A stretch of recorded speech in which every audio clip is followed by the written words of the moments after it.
NHK World's Akiko Okamoto is in Kesennuma. Akiko.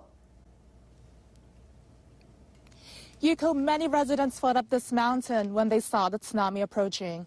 They saw waves wash over building after building.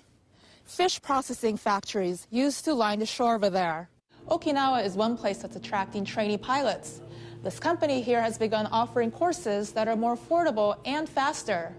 Students can obtain a pilot's license in just 14 months. It may take a while for some companies to recover from the lost profits, but finding the right burst of innovation could spark new opportunities that would help these firms grow. Akiko Okamoto, NHK World, Tokyo. Here in the center of downtown Tokyo, Audi dealers have put together a test driving course. The road has bumps and curves so potential buyers can get a feel for how the new four-wheel drive performs. So now I'm going to go up the seesaw, go up and then go down. Okay, I'm going to go forward.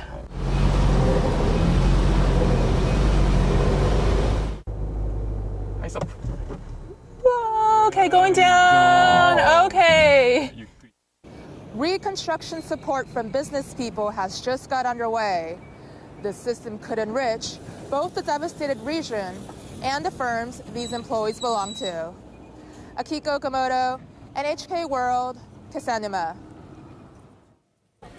Another non-cosmetic firm also entered industry last year, a major food company that makes this. Caramel. But producing private label beers and attracting beer lovers is not enough to regain sales. Reaching out to a different customer base is another challenge. Japanese businesses are also hoping to develop talent in Myanmar. They believe that better educated people will in turn boost their business in the future. Akiko Okamoto, NHK World, Tokyo. How will shale gas change your company's business strategies?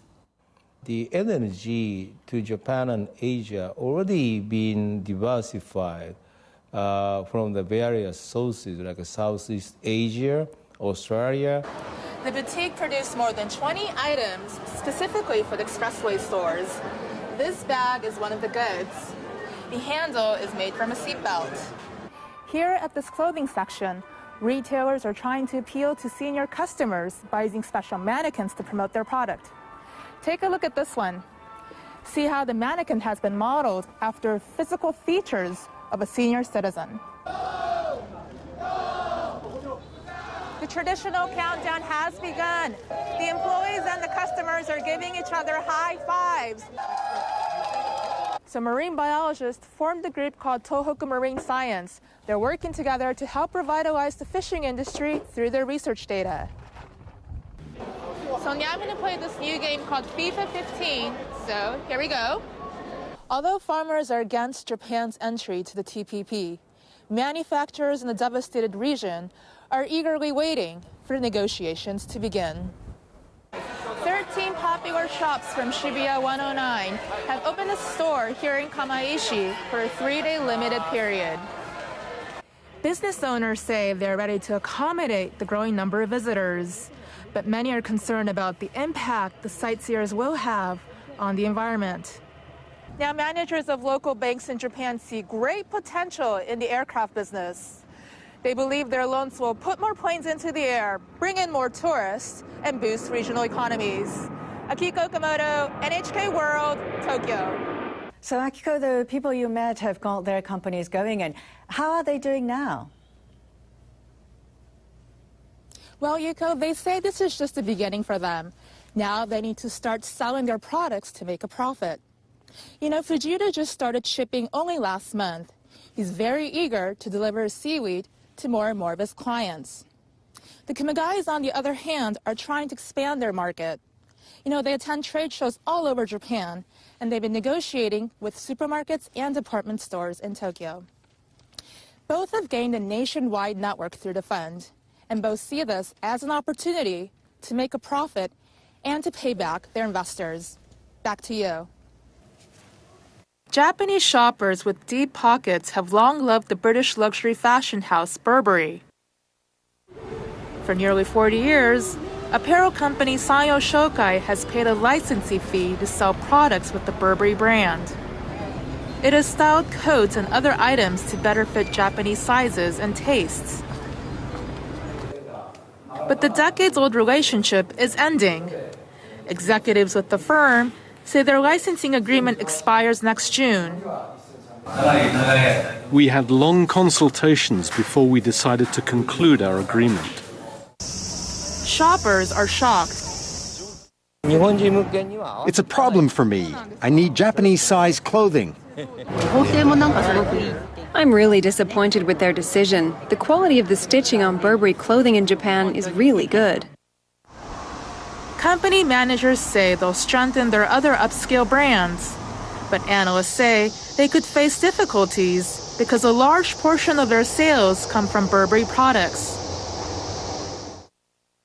The licensing market in Japan has shrunk about 30% over the past decade. Major fashion brands have begun pulling out of agreements in recent years. Ralph Lauren and Marc Jacobs, for example, have opened their own stores. Experts say brands are trying to maintain consistency, given their worldwide reach. Fashion has become globally connected through the internet. Consumers can easily get information from the source. So labels want to unify their brand image. But I want to point out that the success of Burberry's business in Japan is all because of the local company's effort. Japanese businesses are being forced to adapt.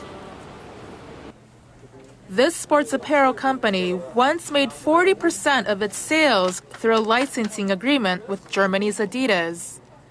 It went into the red after the contract ended in 1998. So managers purchased trademark rights from British sportswear brand Umbro. Those rights allow them to make and sell Umbro products for Japanese consumers. But they don't have to worry about rules or about contracts expiring. We were able to stabilize our business and build a long-term branding strategy. With licensing agreements, we would be affected when the brand company changed business plans. Company managers supplied uniforms to a pro soccer team in Japan to build brand recognition.